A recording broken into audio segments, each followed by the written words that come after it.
যেকোনো মাছের ডিম দিয়ে যদি আপনি এই রেসিপিটা রান্না করেন তাহলে কিন্তু আপনার ১ প্লেট ভাত কিভাবে যে শেষ হয়ে যাবে আপনি বলতেই পারবেন না। এই রেসিপিটা দিয়ে ১ প্লেট ভাত কেন ২ প্লেট ভাত নিমিশেই শেষ হয়ে যাবে, এতটাই মজা হয় এই রেসিপিটা। Hello everyone, welcome back to my channel. আশা করছি সবাই ভালো আছেন, সুস্থ আছেন। ওয়েলকাম করছি আমার নতুন একটি কুকিং ভিডিওতে। আশা করছি আজকের ভিডিওটি আপনাদের ভালো লাগবে। চলুন খুবই সহজভাবে বলার চেষ্টা করব। প্রথমে আমি এখানে মাছের ডিম নিয়েছি, যে কোনো মাছের ডিম নিলেই চলবে। এখানে আমি লবণ আর লেবুর রস দিয়ে একটু মাখিয়ে রাখবো ১০-১৫ মিনিটের মতো। তারপরে এখানে কুসুম গরম পানি দিয়ে ভালো করে ধুয়ে নেব। লবণ আর লেবু দিয়ে মাখিয়ে রাখলে মাছের ডিমের যে আষ্টে গন্ধটা সেটা আর থাকবে না। তারপরে কুসুম গরম পানিতে ভালো করে ধুয়ে নিলে জীবাণু টিবাণু সবকিছু একদম ক্লিন হয়ে যাবে।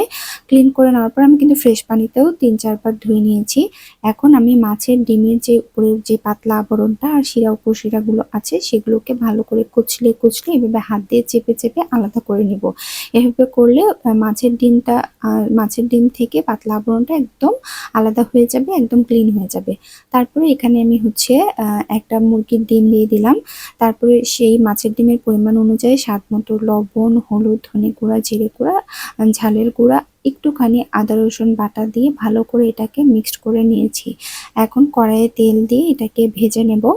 তেলটা গরম হয়ে গেলে ছেড়ে দিলাম মাছের ডিমটা। এখন ঢাকনা দিয়ে এক পাশ হয়ে গেলে এখন উল্টিয়ে দিয়ে আরেক পাশেও লাল লাল করে ভেজে নেব। ভাজা হয়ে গেলে আমি এটাকে ভালো করে একটু চারকোনা চারকোনা করে এভাবে পিস পিস করে নিচ্ছি। পিস পিস করে কেটে নেওয়ার পর দেখেন মনে হচ্ছে এক একটা ডিমের পিস বা একটা মাছের পিস মনে হচ্ছে। এভাবে রান্না করলে কিন্তু ৩-৪ জনের অনায়াসে খাওয়া হয়ে যাবে।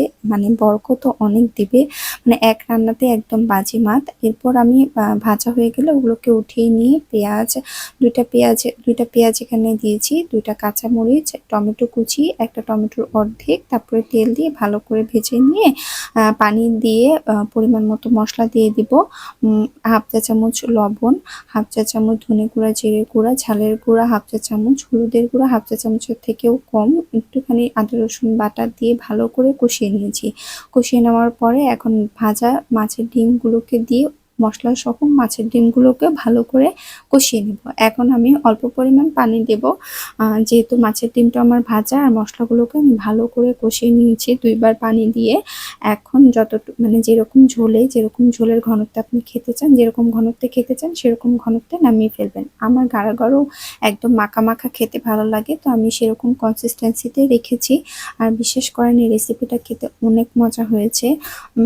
এক একটা বাইট মুখে দিচ্ছিলাম, মনে হচ্ছে অমৃত। তো আশা করি এভাবে রান্না করে খাবেন, আপনাদের ভালো লাগবে। রেসিপিটা যদি ভালো লাগে অবশ্যই শেয়ার করে দিবেন, আমার পেজটিকে ফলো করে দিবেন, চ্যানেলটিকে সাবস্ক্রাইব করে দিবেন। আজকে খেতে খেতে চলে যাচ্ছি, দেখা হবে নেক্সট কোনো ভিডিওতে। আল্লাহ হাফেজ।